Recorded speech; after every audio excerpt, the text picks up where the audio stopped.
Bismillahirrahmanirrahim. Assalamualaikum warahmatullahi wabarakatuh. Bertemu kembali dalam pembahasan untuk materi yang akan menjadi bahan ujian akhir semester kita, yaitu topik terakhir terkait dengan atmosfer. Atmosfer ini atmosfer ini merupakan sebuah lapisan udara yang melindungi bumi dari paparan sinar matahari yang membahayakan, diantaranya adalah dengan kehadiran dari sinar UV. Namun tentu saja energi matahari tidak hanya sekedar membawa dan kita lihat di sini bahwa sinar matahari melalui radiasinya tidak hanya sekedar dengan jarak yang konstan dan stabil, matahari memberikan energinya melalui radiasi sinar matahari ke bumi, dan kita lihat di sini ada berbagai macam variasi dari panjang gelombang energi matahari yang ditunjukkan. Ada X-ray, kemudian ada sinar ekstrim UV, ada kemudian sinar UV jauh, sinar UV pertengahan, sinar UV pendek, dan kemudian cahaya-cahaya yang ada juga cahaya tampak dan infraradiasi. Jika kita lihat atmosfer ini, dia akan terdiri dari beberapa lapisan, di mana lapisan yang pertama adalah lapisan yang memiliki panjang atau ketinggian yang cukup tinggi, tinggi, yaitu termosfer. Kemudian lapisan berikutnya adalah lapisan kedua, mesosfer, dan lapisan ketiga yaitu stratosfer. Sedangkan lapisan yang paling dekat dengan permukaan bumi yaitu adalah troposfer. Nah, kita lihat terlebih dahulu bahwa keberadaan dari oksigen, nitrogen di sini juga ditunjukkan bahwa ternyata ada oksigen, nitrogen, kemudian ada atom oksigen yang nanti keduanya ini dua atom ini akan secara kontinu melakukan sebuah proses penangkapan energi radiasi atau kita kenal sebagai ozon. Nah, topik yang akan kita bahas pada pertemuan kali ini yaitu adalah tentang sifat-sifat dari atmosfer, kemudian komposisi atmosfer, bagaimana pembentukan ion-ion di atmosfer, dan juga kita akan melihat bahwa atmosfer ini memiliki peranan sebagai media transfer massa dan energi, serta meteorologi, cuaca dan iklim, mikroiklim, dan partikel dari atmosfer.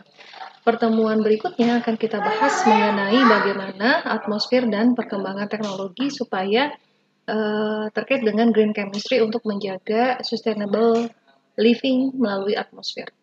Nah, ini adalah sebuah gambar yang menunjukkan cukup jelas bahwa di sini bumi seperti dilapisi oleh selimut yang kita kenal dengan selimut udara, atau kalau kita perhatikan ini merupakan sebuah lapisan yang tadi lapisan paling atas atau lapisan yang kita lihat di sini, lapisannya adalah lapisan termosfer di sini ada ozon dan di sini ada oksigen, kekayaan oksigen yang cukup tinggi sehingga kita itu seperti hidup di bawah lautan gas kita seperti hidup di bawah lautan gas.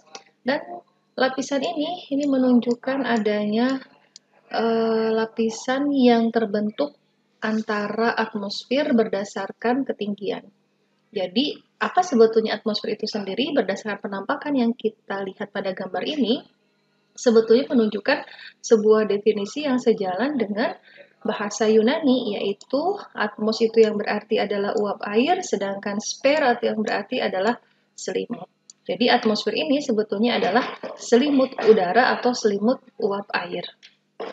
Nah, berikutnya, bagaimana kemudian kita lihat bahwa atmosfer memiliki sifat yang pertama tidak berbau, tidak berasa, dan tidak berwarna. Itulah mengapa kita bisa dengan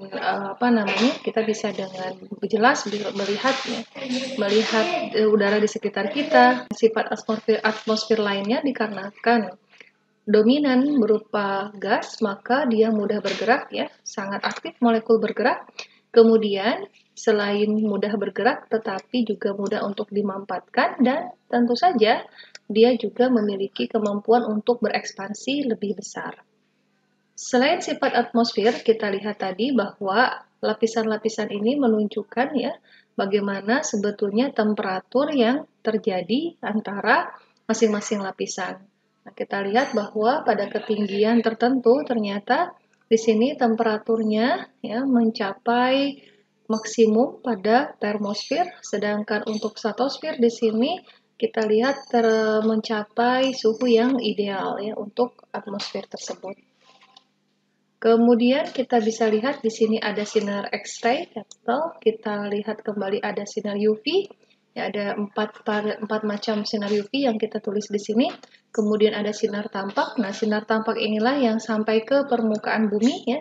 Sinar tampak ini sampai ke permukaan bumi yang kemudian nanti bisa memberikan efek seperti berwarna biru ya, berwarna biru. Kemudian ada sinar UV pendek yang hanya sampai pada permukaan troposfer. Di sini nanti ada juga sinar UV yang pertengahan, jauh, dan yang ekstrim. Ya, nanti juga kita bisa mendapatkan sebuah pengklasifikasian bahwa UV itu juga bisa dikategorikan UVA dan UVB, di mana masing-masing itu memberikan ancaman tersendiri bagi kehidupan manusia, terutama untuk manusia ketika terpapar di kulit.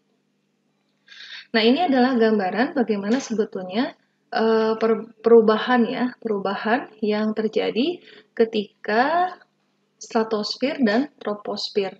Kita lihat di sini stratosfer ya memiliki ketinggian antara 10 sampai 50 km dengan suhu yang cukup tinggi, kemudian nanti akan mengalami penurunan yang signifikan ya ketika suhu ini masuk ke dalam troposfer. Jadi troposfer dan stratosfer itu sebetulnya terlihat dari perubahan suhu yang diberikan pada lapisan tersebut.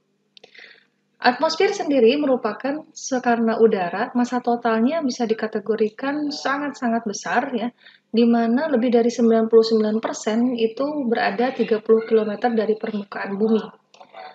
Dengan adanya atmosfer, maka dia bisa menyebabkan adanya hambatan terhadap benda-benda yang berada di luar angkasa, contohnya seperti meteor, sehingga dapat melindungi kita dari tumpukan, dari hal-hal lain yang bisa berpotensi menghancurkan kehidupan di muka bumi. Selain dengan keberadaannya sebagai perisai, ternyata keberadaan dari atmosfer ini ya, karena adanya tahanan gravitasi di mana udara tidak memendar, maka ini mengakibatkan terjadinya pembentukan awan. Ya, awan ini terjadi akibat pendinginan udara di bawah titik embun, matahari terhalang, dan ini berperan besar di dalam proses siklus hidrologi.